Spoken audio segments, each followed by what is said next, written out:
Bonjour et bienvenue sur Goldfish Experience. Si vous voulez découvrir quelques trucs sur la pêche au coup en étang, suivez-moi dans cette vidéo.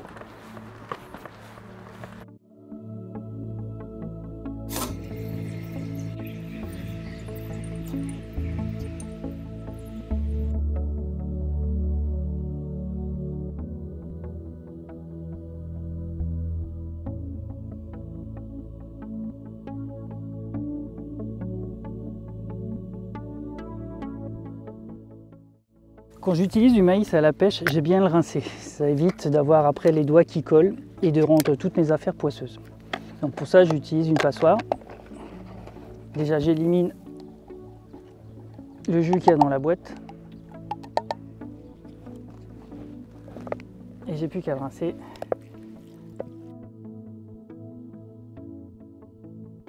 Maintenant, je vais préparer quelques pelets de 2 et de 4 mm. Donc, je les remets sur ma passoire.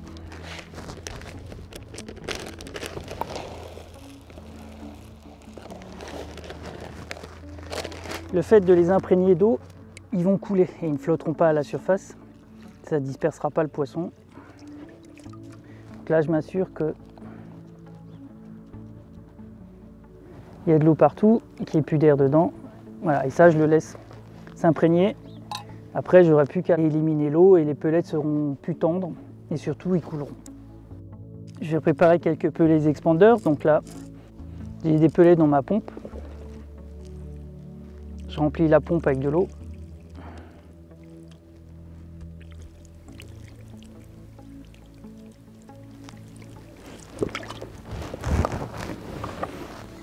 Je pompe un coup pour enlever tout l'oxygène. Les pelets commencent à descendre.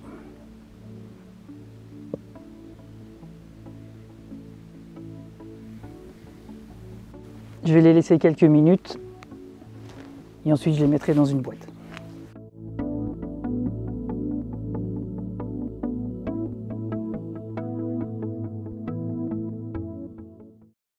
Pour gagner un maximum de temps au bord de l'eau, j'ai déjà mes kits de montée, c'est-à-dire que les lignes sont déjà sur des plioirs et ils sont déjà montés sur les kits. Donc là, j'ai un manche d'épuisette, un premier kit. Donc, un deuxième. Donc là, on voit le kit qui est monté, le plioir dessus. Donc ça me fait gagner beaucoup de temps. Je ne suis pas obligé de raccorder le kit au bord de l'eau. Comme ça, je consacre plus de temps à la pêche. Donc là, j'ai préparé 4 kits et ma canne.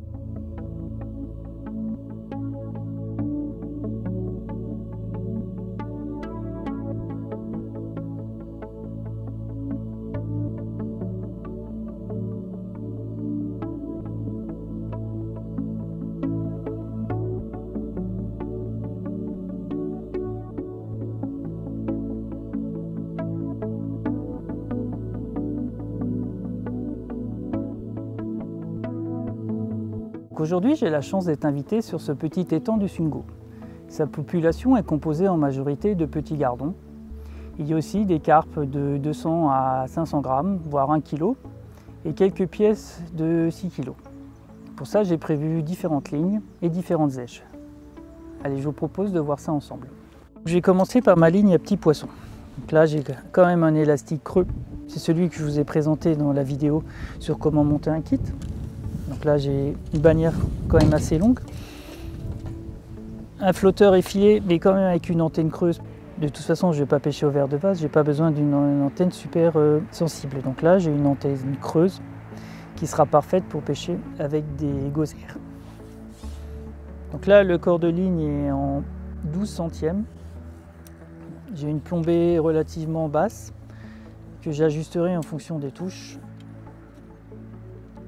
J'ai un bas de ligne d'une quinzaine de centimètres en 10 centièmes avec un hameçon Gourou F1 Maggot, un numéro 18. Donc là, c'est une ligne intermédiaire, elle est un peu plus forte que la précédente. Donc là, j'ai un hydroélastique blanc, un corps de ligne en 14 centièmes, un flotteur de 0,5 g et pareil, une plombée relativement basse pour le moment. J'ai un hameçon numéro 16 sur 12 centièmes. Donc là, ça devrait me permettre de sortir au moins des petits carpeaux jusqu'à 1 kg. Donc là, j'ai une ligne spéciale carpe. Donc là, je suis en 20 centièmes direct avec un flotteur en 0,6 pour être bien stable. Il y a un peu de vent. Donc c'est un flotteur très solide. Tous les flotteurs que je vais utiliser aujourd'hui ont des antennes creuses. 20 centièmes direct, plombé avec des plonges Stotz. Ce sont des plombs qui tiennent très bien sur les gros diamètres de nylon. Et là, j'ai un hameçon numéro 12 sur lequel je pourrais mettre des gros pelets, plusieurs grains de maïs, de quoi tenter les gros poissons. Ça, c'est ma ligne de surface. Comme j'ai pratiqué une pêche au rappel, je vais sans cesse jeter des èches dedans, que ce soit à la coupelle ou à la main. Donc je risque de décoller les poissons et de les faire entre deux couches d'eau. Donc là, pareil, en général, ce sont les plus beaux poissons qui montent, donc je choisis aussi un hydroélastique noir. Un flotteur Drenan où le corps de ligne passe directement dans le flotteur. Et là, c'est aussi une ligne en direct. Là, je suis en 16 centièmes direct. Une plombée Stotz étalée et un hameçon en numéro 14. Voilà les 4 lignes que je vais utiliser. Tous ces kits sont équipés de système Pula ou ELC chez Garbolino. Donc j'ai des élastiques qui sont très détendus, ce qui me permet d'utiliser une canne quand même rigide et agréable. Tant que je n'aurai pas le kit en main, je n'agirai pas sur la tension de l'élastique pour le raidir et mettre plus facilement le poisson à l'épuisette. Ça me permet de pêcher surtout très confortablement et en toute sécurité. Voilà comment se compose ma tablette. Donc j'ai 1 demi-litre de gosier vivant, les pellets expander que j'ai pompés tout à l'heure, pellets extrudés mais que j'ai quand même ramollis pour les accrocher directement à l'hameçon, l'incontournable maïs, des micro-pellets que j'ai fait tremper tout à l'heure, un peu d'amorce fish meal, donc là il y a 500 grammes, un demi-paquet d'amorce, des gosiers morts et un assortiment de coupelles que je fixerai au sion pour créer tout le temps un rappel. Donc là je ne vais pas jeter de boule à la main, ça va être constamment une pêche au rappel. On va voir ce qu'on peut attraper avec ce type d'èche dans ce petit étang. Donc pour commencer, je vais pêcher à longueur de kit. J'ai l'équivalent d'un kit numéro 4. Ça va me permettre de rappeler à la main facilement pendant toute la partie de pêche. Et ensuite, je pêcherai à 11 mètres le côté opposé. Et pour commencer, je vais rester là. Si le poisson s'installe bien, je vais avoir une grande cadence et je vais pouvoir pêcher très vite les poissons qui sont devant moi. Si je commençais à faire un coup devant moi et à pêcher en face, tous les poissons que je vais ramener vont créer un désordre et vont chasser les poissons que j'aurai devant moi.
J'ai placé le rouleau très haut pour que quand je ramène le poisson, je ne le sorte pas de l'eau et que je risque de le décrocher. Tous les hameçons que je vais utiliser aujourd'hui sont sans ardillon.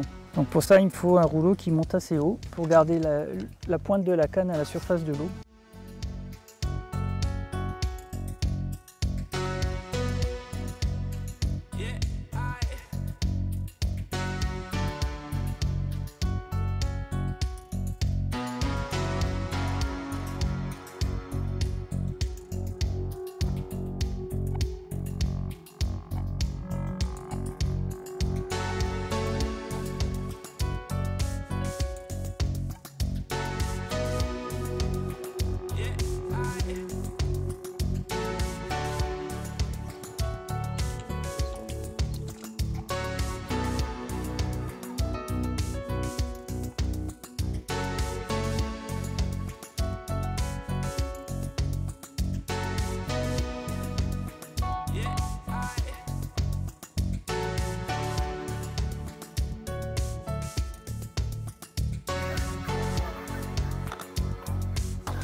J'ai passé une super journée, ça s'est passé comme je le pensais. Bon, j'ai eu un peu de mal, j'ai eu du mal à trouver les carpes. Je me suis un peu planté sur le départ, j'ai pas mis beaucoup de dèches et ni d'amorces. En fait, il fallait mettre beaucoup, il fallait charger, charger, charger. Je pense qu'il y avait une densité de poissons très importante, elle nettoyait tout le coup et après elle partait. À partir du moment où j'ai commencé à mettre beaucoup de matière, c'est-à-dire beaucoup de pelets, beaucoup de pinky, beaucoup de caster, les poissons ont fini par rester et j'ai commencé à les attraper. Avant c'était épisodique, donc j'ai quand même sauvé ma partie de pêche comme ça. Donc au bord, j'ai fait une belle pêche de poissons blancs, j'ai environ 1,5 kg de petits poissons, mais vraiment petits. Et de temps en temps, dans le tas, il y avait une carpe. Dehors, j'ai essentiellement fait des carpes. Bon, il faut dire que j'ai aussi pêché avec des pelets. Donc j'avais soit des extrudés, soit des expandeurs à l'hameçon. Le maïs marchait pas très bien. Donc j'ai 1 kg, 1,5 kg de petits poissons et une dizaine de kilos de carpettes. Donc avec très peu d'èches, puisque il me reste à peu près, je pense, la moitié de ce que j'avais préparé. J'ai utilisé très peu de farine. J'ai quasiment passé tous mes gozaires congelés et tous mes casters. Les pelets aussi, mais il n'y en avait pas beaucoup. J'ai utilisé principalement 2 lignes, la plus petite et la moyenne. Les autres n'ont pas servi, donc il n'y a eu pas de poissons en surface et je n'avais pas besoin de la grosse ligne pour essayer de faire des grosses carpes. Je n'avais que des petites carpes. Donc avec 2 lignes, avec des bas de ligne de 10 et 12 centièmes, on arrivait à faire toute la pêche. Et on arrivait à alterner petits et gros poissons avec les mêmes lignes. Donc quand on pêche comme ça, en étang, on n'a pas besoin d'avoir une ribambelle de kit. Avec peu de matériel, peu d'èches, on arrive à faire des belles pêches. Si vous avez des questions, je vous donne rendez-vous sur mon adresse mail ou alors dans les commentaires. Et je vous dis à bientôt pour une nouvelle vidéo sur Goldfish Experience.